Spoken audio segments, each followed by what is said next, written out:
Rio Grande do Sul. A calamidade planejada. O próximo passo. O Plano Marshall está à espreita.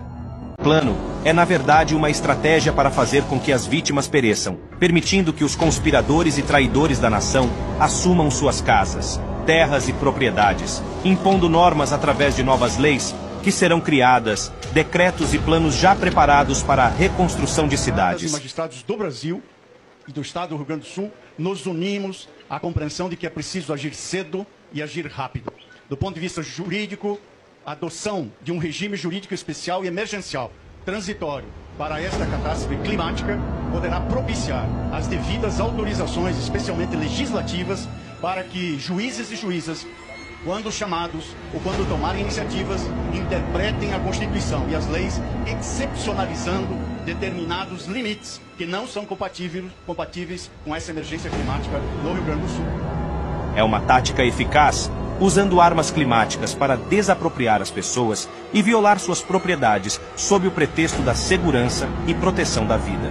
A calamidade planejada no Rio Grande do Sul é impulsionada pela falta proposital de contingente das Forças Armadas, visando aumentar o número de mortes e, assim, evitar a realocação e devolução de casas, propriedades e terras para os sobreviventes. O contingente mínimo é destinado apenas para gerar imagens para os veículos de mídia e para os maquinários de propaganda enganosos, criando a ilusão de que há um esforço sobre-humano das autoridades para resgatar as vítimas. Enquanto esse contingente mínimo trabalha no resgate, imagens são capturadas e veiculadas, dando a falsa impressão de que o serviço de resgate está sendo realizado com grande empenho. Na realidade, os esforços para salvar vidas são mínimos. Tudo não passa de propaganda e manipulação para convencer a massa de que estão fazendo o melhor. Felizmente, as próprias vítimas e civis que estão trabalhando nos resgates estão denunciando essas ações e confirmando através de conteúdo. A batalha contra os orquestradores da calamidade no Rio Grande do Sul está começando. Enquanto manipulam o clima e provocam catástrofes, usam a força para impedir ajuda. Dá uma olhada na GDP, você tem cabimento uma coisa dessa, cara.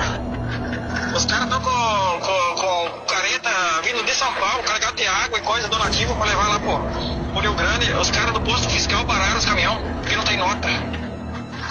Donativo, cara. Mas é uma vergonha, uma falta de humanidade desse povo, cara, desse sanguessuga do governo que são esses fiscal, né, cara? Pesada, vê se tem cabimento uma coisa dessa, né? Vê se tem cabimento um negócio desse. É uma vergonha. Vão querer fazer aquele teatro de novo agora que não pode ajudar o povo lá precisando de uma senhora, um senhor, uma criança precisando de uma garrafa d'água para tomar uma água que não tem, a água deve estar toda contaminada. Isso é uma vergonha do nosso governo. É uma vergonha isso aí. Abre os baús, abre as carretas, que vê que é doação. Agora eles querendo parar para recolher ICMS, nota fiscal. Mas vai aonde? Que mundo nós estamos? Que governo é esse? O Plano Marshall do Brasil visa implementar imediatamente. Número 1. Desapropriação. Implementação de medidas de desapropriação de propriedades privadas sob o pretexto de recuperação ambiental, visando a criação de áreas de preservação ecológica em nome da suposta emergência climática. Número 2. Restrições severas de uso da terra. Criação de leis e decretos que restringem o direito de propriedade e de uso da terra, concedendo poderes às autoridades para confiscar terras de particulares para projetos de resiliência climática. Número 3. Zonas de exclusão. Estabelecimento de zonas de exclusão ou restrição para atividades humanas em áreas consideradas vulneráveis para a narrativa dos efeitos das mudanças climáticas, justificando a evacuação forçada de comunidades inteiras. Número 4. Lockdown climático. Implementação de medidas de restrição à mobilidade urbana, como pedágios urbanos e limitações ao acesso de veículos individuais em áreas metropolitanas, com o objetivo de reduzir a poluição do ar e as emissões de gases de efeito estufa. Número 5. Realocação em massa. Promoção de programas de realocação de populações afetadas por desastres climáticos induzidos, com a justificativa de proteger os cidadãos e garantir a segurança frente à suposta crise ambiental. Estes são apenas as metas a curto prazo que serão implementadas imediatamente se a população não reagir ao ataque e à manipulação. É um massacre, um crime contra a nação perpetrado por aqueles a serviço da Agenda 2030. Quanto menor o número de sobreviventes, mais fácil será a realocação deles através do Plano Marshall, o plano de reconstrução, o plano de reinício orquestrado por meio de acordos com conspiradores internacionais do Fórum Econômico Mundial, conforme as metas da Agenda 2030. Imagens que lembram a passagem de um furacão. O que antes era um bairro, agora vira uma pilha de entulhos. Olhando de cima, é até difícil de imaginar que todos esses destroços são de casas que foram destruídas. Sonhos, vidas, anos de trabalho levados pela água. A calamidade no Rio Grande do Sul foi planejada.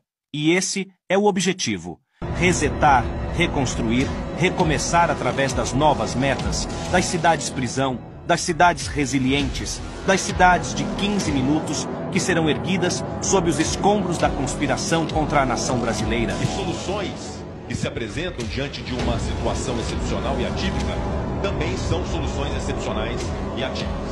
Nós estamos numa guerra. E numa guerra, de fato, presidente Lula, eu sei que é o seu sentimento. Não há limitações, não há restrições legais de tempos comuns.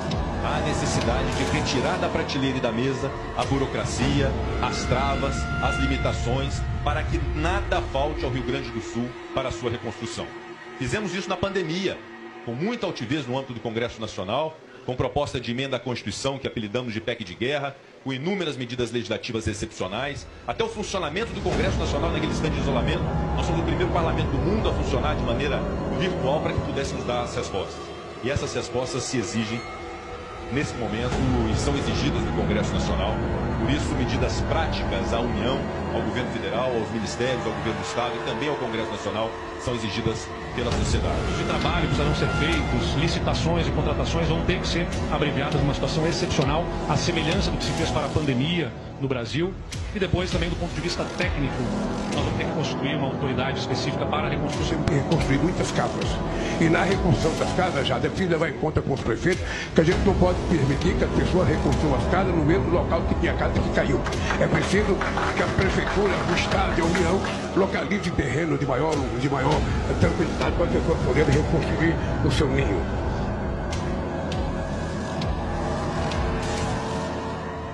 A nação está sob ataque orquestrado. Resistam à manipulação. Resistam à reinicialização.